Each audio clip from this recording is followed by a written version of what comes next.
What's up, everyone? It's Dennis from Super Pirate Pros again, and today I'm going to be following up on my Trafalgar Law deck profile. This is one of the best decks in the game right now, if not the best deck. You love them or hate them. It's the guy with the effect to just bottom deck your opponent's stuff, or just minusing your own 3 Dawn, and then you get to cheat out a 4 cost or less character from your hand. So yeah, pretty busted right now. And I actually got a first place in 2 different locals this past weekend, and I've got winner packs that I'm going to open up at the end of the video. But yeah, I know it's not a regional top or whatever, but I just don't got the time to go to regionals. And I guarantee you, if you take this deck build, you can go top out of regionals either way. So let's just get right into the deck profile and see what I got since EB01 started. So first up, I got 6 Gordons. I'm just going to call Raise Max Gordon because he has an identical effect to him. There's no difference about them. You just play it to the bottom and give a guy minus 3,000. I think 6 is good enough. 7 might be too much. 5 might be too little where you don't see it at all. And yeah, because then you might have not enough bodies to play after you reduce somebody and use your leader's effect. So just 6 of them. I'm playing 2 of Otama. Similar effect to Raise Max and Gordon, and that's because she just does minus 2k. But also she's a 2k in hand to help protect your characters. So I got room for 2 of that. Up next, Shuraya. Shuraya is pretty crazy, and a lot of people forget that he actually gets the power buff for a total of 2 turns. So that's pretty good. If your opponent powers him up and they power up their leader and you block with this guy, you get to keep that stat line if you decide to counter out. So the next turn you hit the opponent for pretty big. And if it's the other way around, you get to keep a higher stat line. I made this deck very strong against the mirror. That's what I kind of prioritize because that's the decks that I mostly see around. So you'll probably notice some of that. And I'm playing 4 Zoros, the 3-5 rush Zoro, because I think it's pretty crazy. And I kind of just want to rush down my opponents as fast as I can with this deck, because this deck's, the way you go for game is with Killer at the end. And Killer needs your opponent to have 2 life or less. So we're going to try to bum rush him as quick as we can so we get that 7k activation of the Kid Killer character that I'll show you real soon. Up next, we're of course going to keep for Sashi and Penguin. He's at 2k in hand for the late game, and in the early game, if you have 3 or less Dawn, you just get to add 2 free Dawns and then rest him. And then he's got a nice stat line of 5,000 power to attack the following turn. So just be aware that you do it correctly and you don't waste his effect, because it's pretty useful once you do get it going. And Beppo, of course, on play and when attacking, he gives you a free rested Dawn. Gotta play 4 of him because he gets to keep doing his effect if he survives the turn. So that's what I really love about him.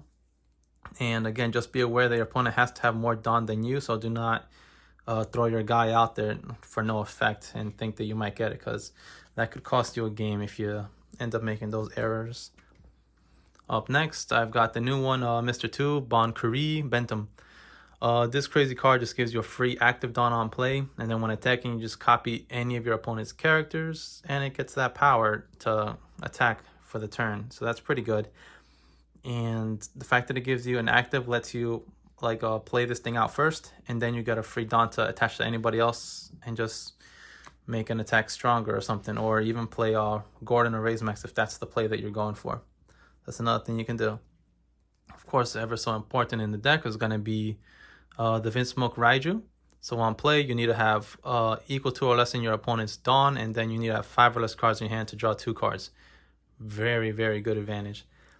Raiju to me is one of the most priorities in the deck for me. Like when you mulligan, you want to see this thing more than anything else in the deck, because she will help you find everything else in the deck that you got.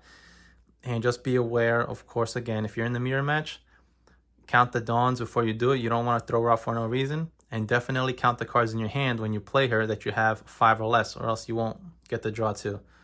So just keep that in mind. Do not forget those important things. Up next, really deadly in the mirror, is 4 of this guy, Trafalgar Law. This character just gives an opponent's character minus 2,000 on play. Since you see here, most of these guys are all 5,000 power. You get to play this down, and then that puts the character in the bottom deck range for your leader, because then they'll be at 3,000 power. So that's why I really like him more than anything. And also him together with a Gordon, you can reduce up to 5,000 power. So you get to knock down some guys that are 7,000 power. cards like Ace, NL. Can't remember to name some right now, but yeah, there's several characters that are out there right now that are exactly 7K. So this and a Gordon does the job for you. It's pretty cool. And if not, you just reduce power to attack into them, and they're dead either way, right? Because they're already weakened out. And the star of the show, right from new from EB01, is going to be Kid and Killer, the crazy rusher that gets to get 2,000 power for the turn when your opponent has 2 or less life cards. That's why I play the 4 Zoros. We want to move into this guy as soon as possible and start hitting those 7Ks as soon as possible. Because this thing has no counter, so you kind of don't want to keep it to the end game where you might lose because you can't counter out an opponent's attacks. So that's going to be unfortunate. But yeah, this thing here always wins me games. I love this thing in the mirror and pretty much in any other matchup. This and Reiju to me are some of the biggest priorities you want to see when you decide to mulligan, if you do decide to mulligan. Up next, I am choosing to play 4 of the other killer, this Hitokiri Kamazo. It's more for a 2K in hand, and I use a 2K to protect my characters, not too much my life, unless I absolutely have to.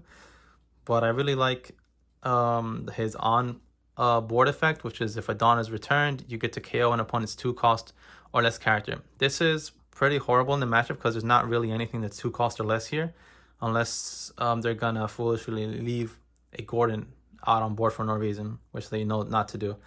But in most of the matchups, he's pretty good. I've used him in green and against Yamatos because they like to play blockers with, let's say, Aatrop Kid or something like that. This guy can get rid of the very small blockers and searchers that your opponent has as well. So he comes in for that, but mostly it's just the 2K. We're going to be replacing him next set for the new Sanji when that comes out. But I do like protecting my characters with 2Ks. That's why I do play some 2Ks in the deck, because so far it's only going to be him, Kamazo's, the Penguin, and 2 Otamos that are 2Ks in the whole deck.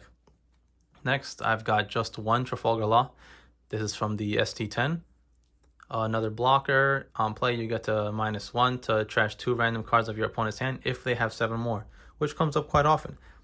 I play him at 1 because I don't need to see him more than once in a game. In some games, he might not even be that useful.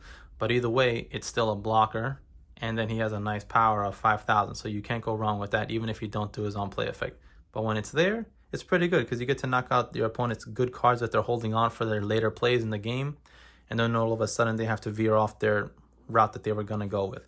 So since your deck relies on rushing, you have things like Zoro to rush early, and then your opponent might have a large hand pretty early because you're giving them their life to their hand if they're taking it. And then guess what? They just got to discard 2 random cards and then they can't play them.